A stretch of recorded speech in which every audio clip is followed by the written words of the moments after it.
lève-toi. Il faut savoir que ni Jésus, ni l'apôtre Paul ou l'apôtre Pierre ont aidé les paralytiques à se lever après qu'il leur a ordonné de le faire.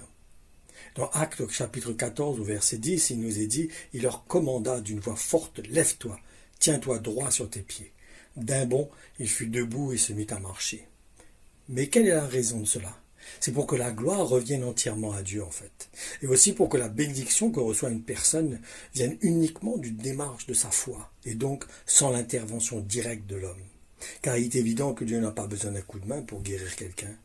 La seule fois où Jésus-Christ est intervenu, c'est lorsqu'il a craché dans de la terre pour faire de la boue et qu'il a appliqué sur les yeux d'un aveugle. Personnellement, j'ai eu de nombreuses fois des témoignages de personnes qui sont chrétiens ou pas encore convertis, qui ont été guéris sans que personne leur ait imposé les mains, parce que Dieu est souverain. En réalité, Dieu agit en accord avec la foi que nous manifestons envers sa parole. En effet, Jésus-Christ disait toujours, c'est ta foi qui t'a guéri, ou c'est ta foi qui t'a sauvé, ou encore qu'il soit fait selon ta foi. Ma conclusion, la foi se manifeste lorsqu'elle est en accord avec la parole de Dieu. Et c'est elle qui fait bouger l'Esprit de Dieu. On n'a pas besoin d'intervention humaine. C'est notre foi qui est mise à l'œuvre qui fait bouger la main de Dieu. Donc je vous encourage.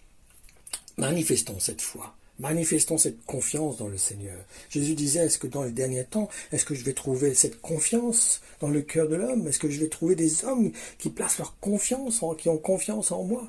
Est-ce que nous-mêmes, est-ce que nous avons cette assurance, cette confiance que Dieu est capable d'intervenir dans nos situations? Ayons cette foi vivante, ayons cette confiance, et Dieu va honorer notre foi, frères et sœurs.